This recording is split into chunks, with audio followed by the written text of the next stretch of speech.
Shalom, shalom, éminent ministre du Seigneur Jésus-Christ, membre de la communauté des pasteurs congolais et alliés au Gabon, CPCAG.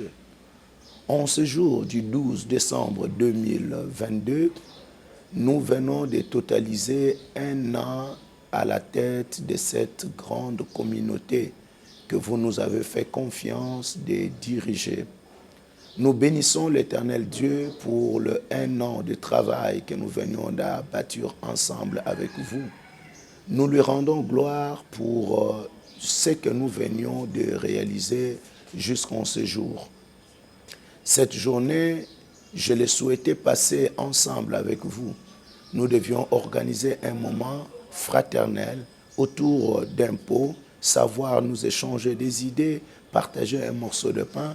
Mais le Dieu de la Bible a voulu que ce jour me trouve hors du territoire gabonais.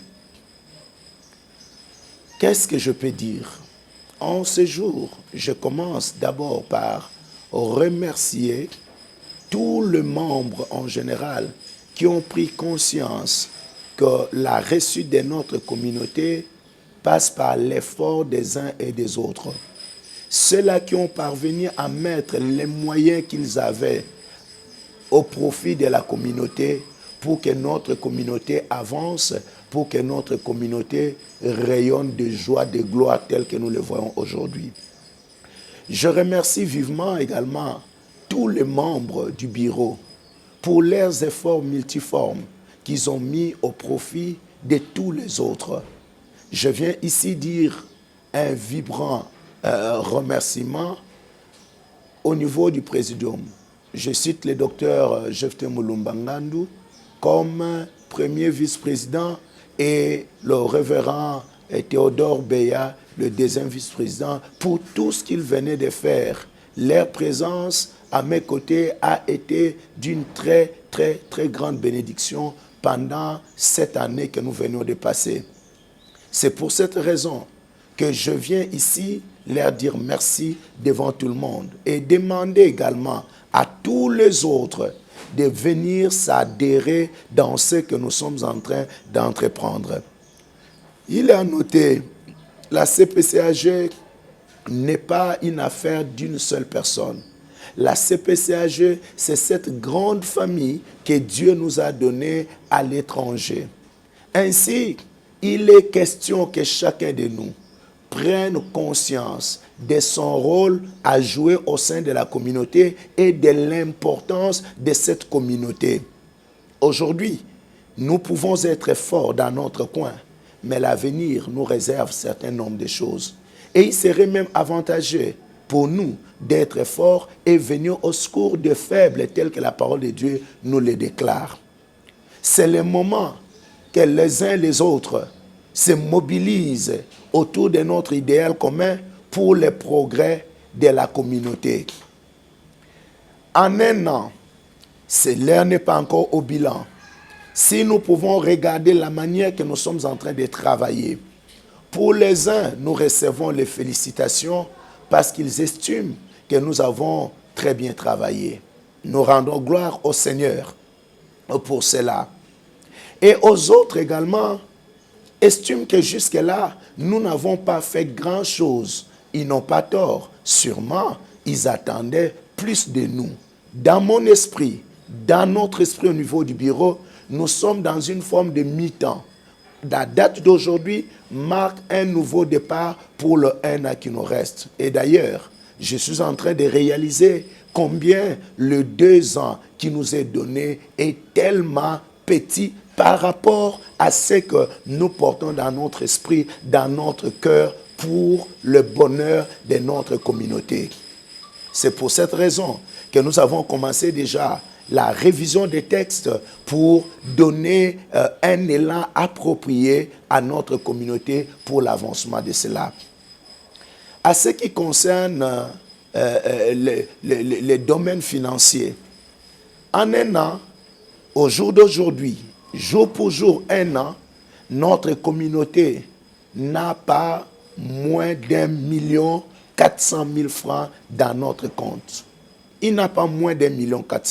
Et je suis sûr, avant le 31 décembre, ce qui était mon souhait, si nous allons clôturer cette année, on peut les clôturer au moins avec 1 500 000 francs.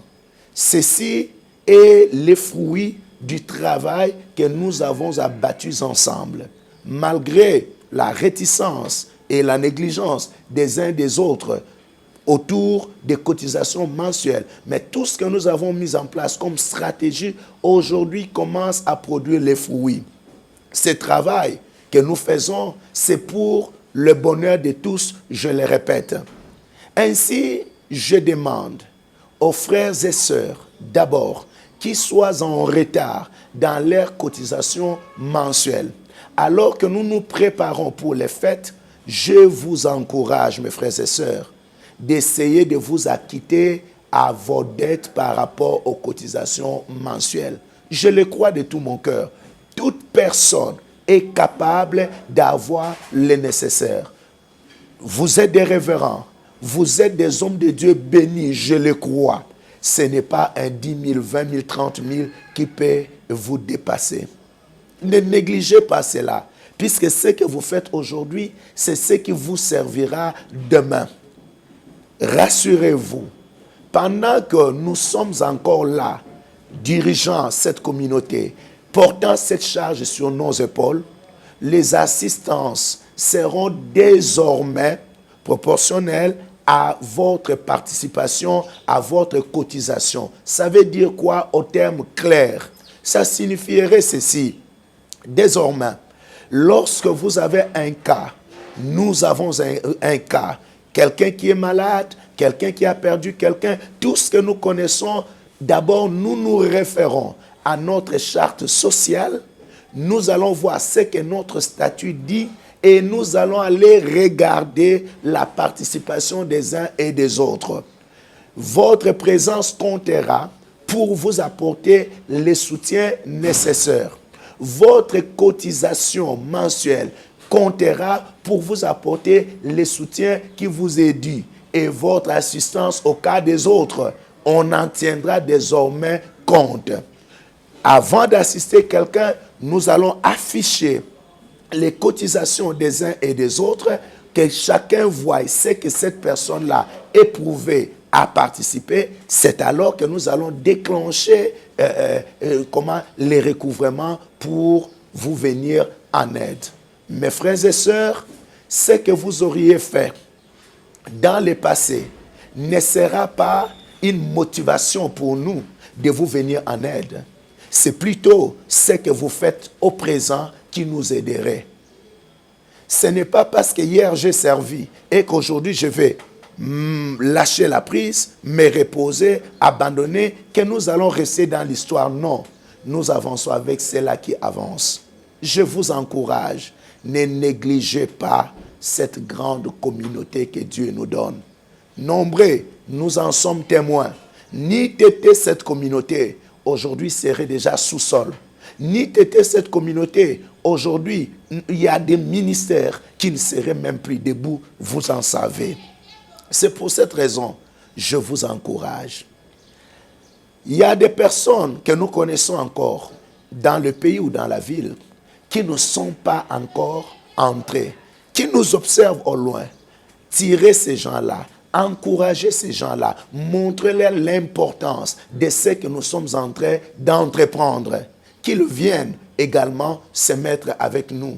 Et le Dieu de la Bible nous sera favorable. Toute personne qui viendrait avec des discours que vous comprenez, que ces discours-là ne favorisent pas notre bien-être, ces discours-là n'encouragent pas le progrès de la communauté. Avec le sens de discernement, comprenez que c'est un ennemi de la communauté et mettez-lui à la place qu'il doit être. Qui qu'il soit, d'où qu'il vienne, vous pouvez rapidement le comprendre par ce que la personne dit, que cette personne souhaite notre unité ou cette personne veut nous mettre au sol.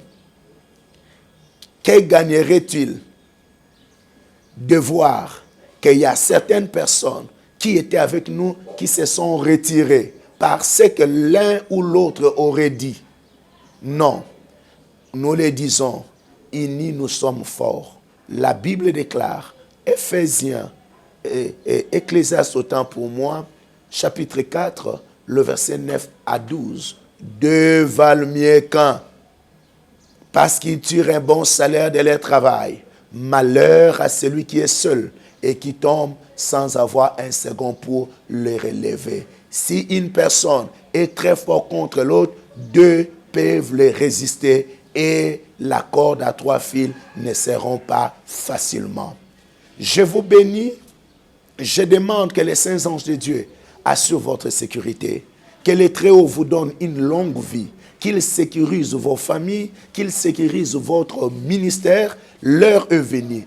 À notre deuxième mi-temps, nous allons mettre toutes les matières en place. Nous allons mettre notre arsenal en place pour que notre vision que nous avons apportée puisse réellement s'accomplir. L'année que nous commençons, nous allons lancer un travail approprié. Le comité des femmes doit bel et bien exister. Nous allons multiplier les pastorales. Ce que nous faisons, la nation aujourd'hui nous respecte. Les uns les autres ne le savent pas. Les autorités ont prêté attention à ce que nous sommes en train de faire et ils nous respectent. Ne méprisons pas les fruits de nos efforts. Nous avons semé ensemble, arrosons cela et à coup sûr, nous mangerons le fruit ensemble. Laisse que le bon Dieu veille sur tout un chacun. Et le 31 décembre, si l'Éternel nous prête vie, je reviendrai encore dans vos maisons. Que Dieu bénisse notre pays, la République démocratique du Congo. Que Dieu soutienne les autorités qu'il a mis à la tête. Que ce Dieu donne la paix à notre patrie par rapport à la guerre de l'Est. Que le Dieu de la Bible bénisse les Gabon, notre nation qui nous a reçus, auquel nous évoluons. Que sa grâce surabonde vos ministères, vos familles. Je vous remercie. Shalom.